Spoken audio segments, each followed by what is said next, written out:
Hello everyone, my name is Ollie and today we're taking a look at the new Envelooper M4L V device by Altar of Wisdom. So what is Envelooper? In a nutshell, it's a volume shaper, but it comes with a twist. See, it can do your classic sidechaining and gating duties, but what makes it special is these two features. The first one is a sidechain input that triggers the volume envelope, meaning you can synchronize the device to whatever signal you have in your project, whether it's your kick, it's your drums, it's your FM lead. You can create all kind of rhythmical wizardry with the device. And the second feature is the ability to apply the volume shaping on a specific range of frequencies. This means that you can add movement to the sound on a whole new level. And today I want to show you what this device is all about and how to use it in your tracks. So let's start this tutorial. So this is the Envelooper device by Altar of Wisdom. It consists of 3 main sections and a 4th hidden one that you access by clicking on the More button in here. Starting with the volume envelope section, and here I can draw the envelope the way I like. So I can set the grid size to whatever I like. I can set the points wherever I like, and we can unsnap it from the grid, so we can go exactly in between the lines and draw whatever volume envelope we want, or we can use one of the presets that we can flip horizontally or vertically. And if you want to go a bit more adventurous, we can generate randomly either gates like this or curves like this. There's a random generator in here. And if you like this shape and think it fits the sound, you can save it with this button in here and recall it again whenever you want. Now I'm going to reset it to something simple like this, and then I'm going to click on the zoom envelope in here. This opens up this floating window that we can resize the way we want, and it gives us access to the envelope editor section, which is exactly the same one in here, and this gives us just way more control over our volume envelope. And also it gives us access to the scope section. This gives us control over the information that this scope section will give us. So first of all, we can control the line width of the volume envelope, just like this. We can see the sidechain signal. So for now, I'm going to set the kick as a sidechain input so we can see it. Of course, we can zoom in and out like this. We can freeze the scope like this, so we can go really in detail and see what's going on. We can also see the input and output signal like this. Let's turn off the sidechaining, and we can split the input and output. So here's the wet signal and here's the dry signal. Basically, this is the in, this is the out, like this. And we can also see what the envelope shape looks like and how it's affecting the sound. See, this is really useful when we start playing with the phase, because let's say we want the phase to start somewhere in here, right? So now check how the envelope shape will change its phase. This gives us a real representation of the volume envelope and how it's affecting the sound. So in case we've changed the phase, we know exactly how to adapt and take the right decisions on this volume envelope so it'll affect the sound exactly the way we want. Next, we have control over the speed or the timing of the envelope volume.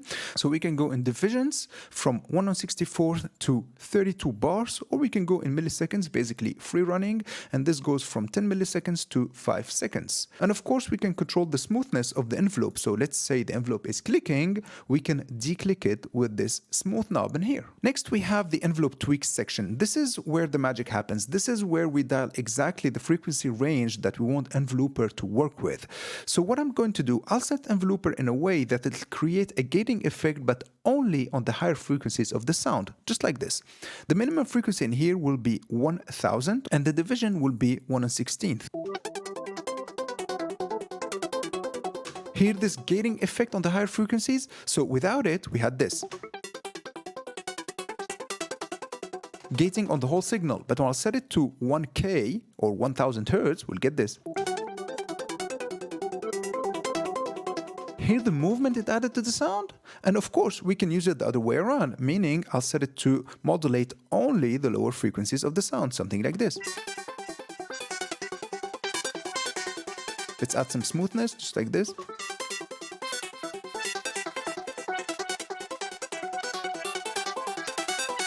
We can create really all kind of rhythmical wizardry with this thing. Up next, we have the fine control over the curves of the volume envelope. Check this out. We can go really in small details like this. And of course, we can do it the other way around. Check this out.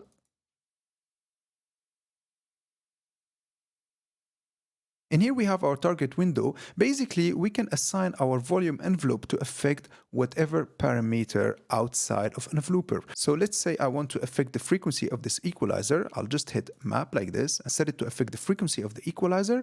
I can set the minimum value in here, the maximum value in here. I can change the curve of the modulation. So basically, if I want the envelope to stay a bit more on the minimum values, I can set it to something like this, and then it'll go exponentially to the maximum value. And of course, we can go the other way around. In here, it won't stay long in the minimum values, and it'll just start right away at the maximum values. Hope that made sense. Yeah, that's a bit too much for the EQ. And of course, we can control the intensity of Envelooper with these two knobs in here. This is the volume control, basically how much it's modulating the volume. And this is for the parameter, basically how much it's affecting the external parameters. And for sure, we can set them to negative or positive values, meaning with the same envelope, we can modulate the volume and the external parameter, but in opposite directions. Here we have the output sections with LEDs representing the overall volume and gain control if we want to increase or decrease the sound, of course.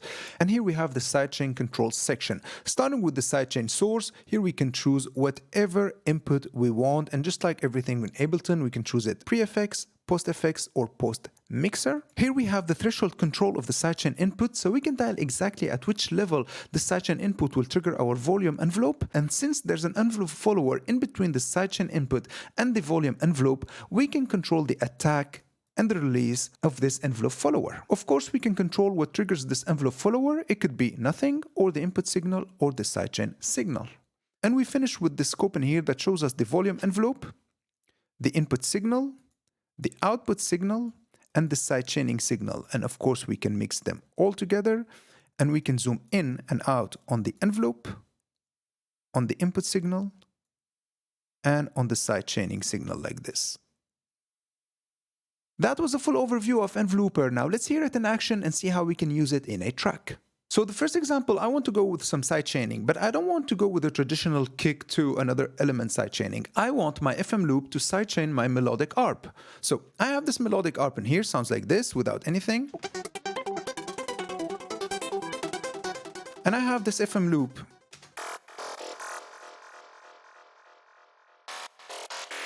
Now, I want to play these two elements together, but I want the FM loop to duck the melodic ARP when it's playing, so we can separate them and get a cleaner mix, right? So without anything, we have this.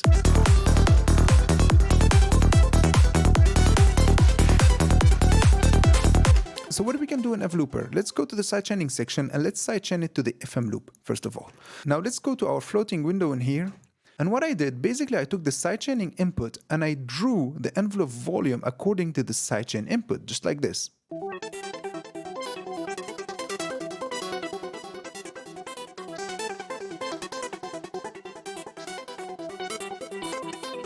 See, with the help of the scopes, I can dial exactly the volume shape that I need. And now every time the FM loop is playing, my melodic ARP will be ducked a little bit. Its volume will be ducked.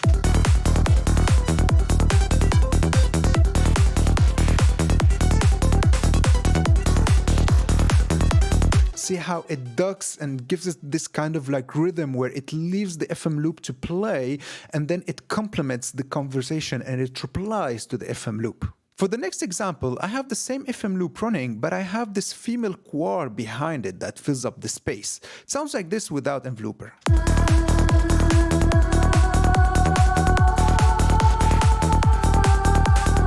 See, nothing too special and it's really static. So we can add movement to it by adding some gating effect like this with Envelooper.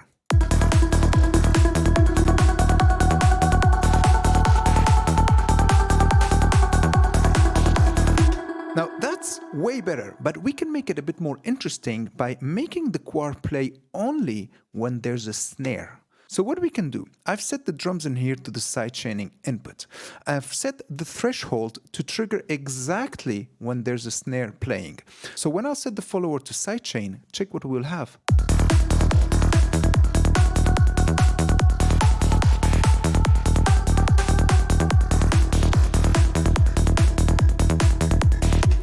And of course, I cannot stop in here. What I did, I've set the target in here to modulate the feedback of the delay, which is right in here.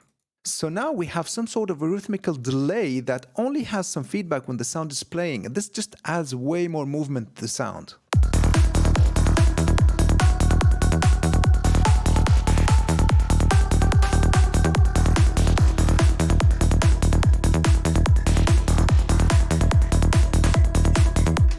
For the next example, I wanted to show you how we can create simple question and answer between two leads using just Envelooper without like any complex sequencing or anything. So first of all, we have these two leads. The first one is basically some FM sequence going on. Without Envelooper, it sounds like this. And with Envelooper, we have this.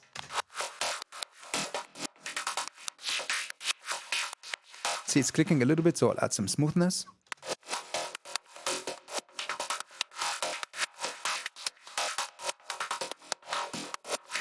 And the second sound that we're dealing with is basically some violence, and it sounds like this without Envelooper.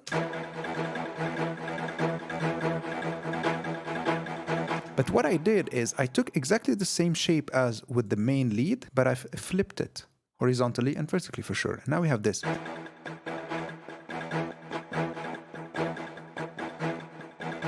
And now if we play both elements with some kick and bass, we'll get this.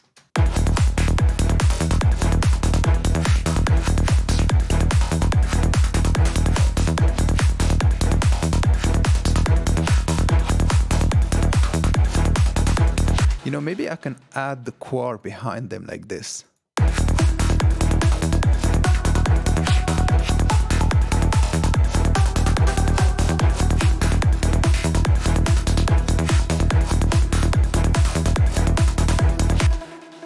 And in a nutshell, that was Envelooper and how to use it in a track.